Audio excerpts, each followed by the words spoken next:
Hello, Point Pleasant, and happy Friday. Welcome to another episode of the Ocean Star Sports Show. I'm your host, sports reporter Dominic Polio, and I've got a packed show for you today. I hit all the basketball teams, and I even got some wrestling in there. So, let's get right into it with Point Boro girls basketball, who hosted Jackson Liberty last Thursday.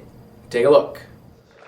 It was a girls' basketball divisional matchup Thursday between the Point Boro Panthers and the Lions of Jackson Liberty. Point Boro won 50-27 and got to work quickly.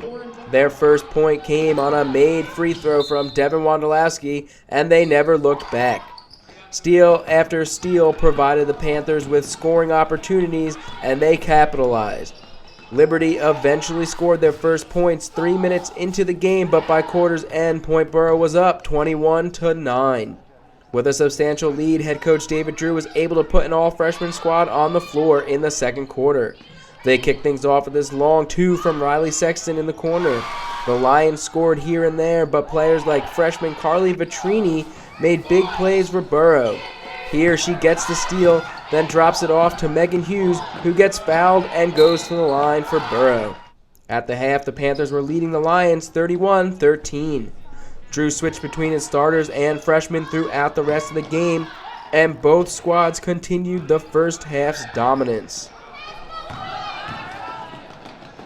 Boro's final points came on two made foul shots from Vitrini, and they secured the 50-27 win at home.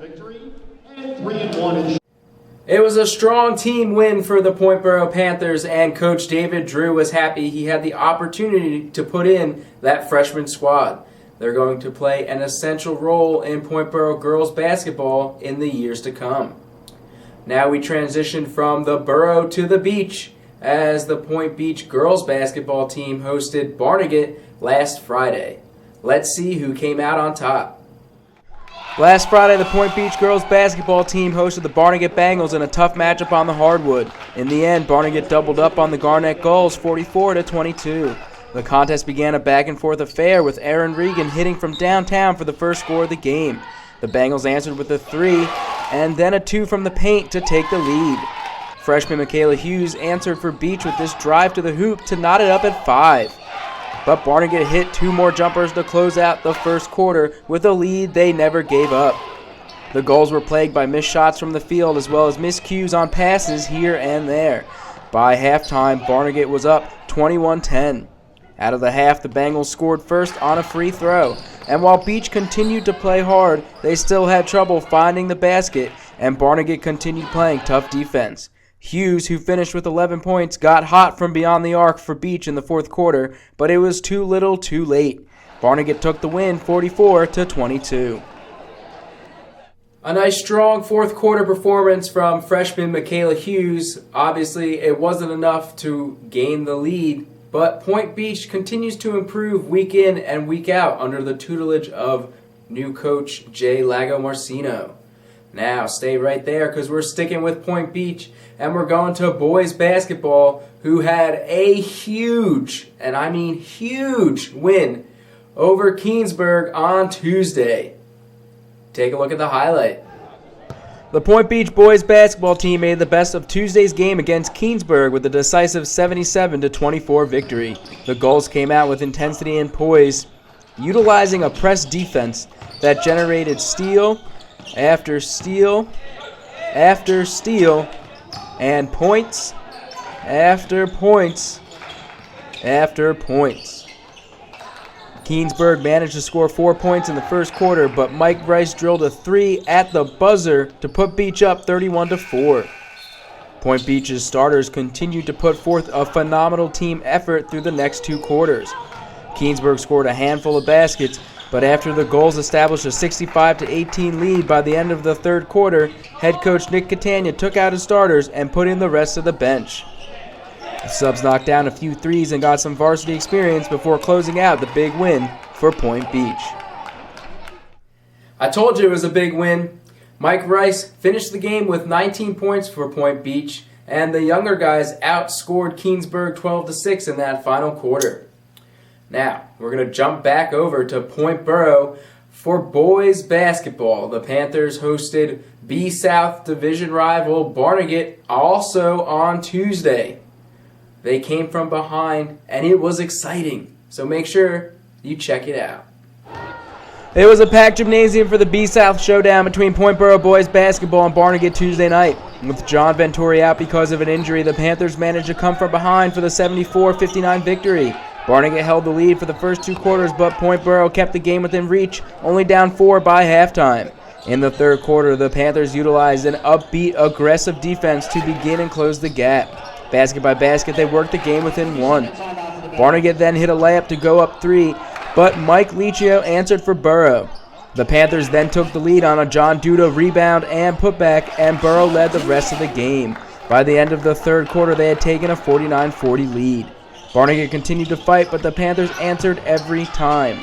Their defense remained strong, and the offense piled it on in the fourth quarter to take the B-South win at home by 15. It's always tough to lose a high-caliber player like John Venturi, but it was good to see the Panthers bounce back and really balance out their offense and defense to achieve a team win. Best of luck to you on your recovery, Venturi, and we hope to see you back on the court soon. Now, that's all I've got for basketball, but I still have one more great highlight for you. It's Point Boro Wrestling, who hosted Jackson Liberty in a B-South clash on the mats Wednesday night.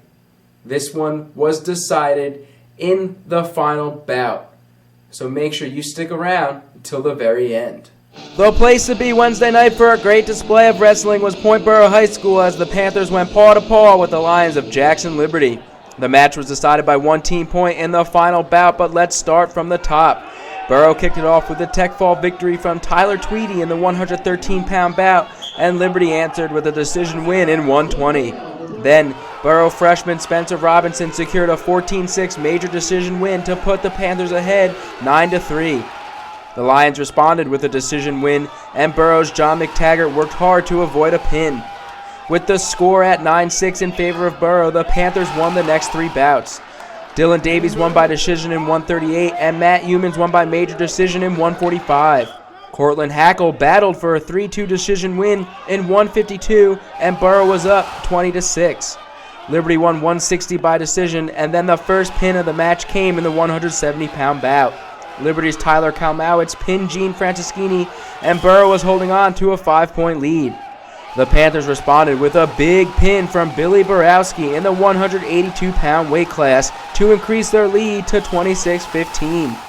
Jackson Liberty then began their comeback with a 10-4 decision win in 195. This was followed by a pin in the 220-pound weight class and a pin in the heavyweight bout to put Jackson Liberty ahead 30-26.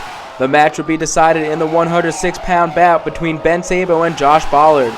Sabo was looking for a pin and almost had it at the close of the second period, but the referee thought otherwise. Liberty escaped the pin, and Sabo won by decision, which left the Panthers 1 point behind the Lions, 30-29. Oh, wrestling, man. It can be so exciting, yet so frustrating. The Panthers came so close, but Pat Brady is confident that they can go back into the room, work out the kinks, and come back even stronger after the close loss to Jackson Liberty. That's it. That's all the highlights I've got for you for this week. But, as you know, there's always more sports in the sports section of the Ocean Star newspaper. So make sure you pick up today's copy of the Ocean Star. That's January 15th, 2016. Once again, you can follow me on Twitter at Dom Polio. That's at DOMPOLLIO. I'd like to thank you guys for stopping by and checking out the show. And I hope you return next week for another one. I'm trying to keep it as packed as I possibly can. So if you see me at a game with the camera, you know it's coming at you next Friday. Reporting for Star News Group, I'm Dominic Polio, wishing you a happy weekend.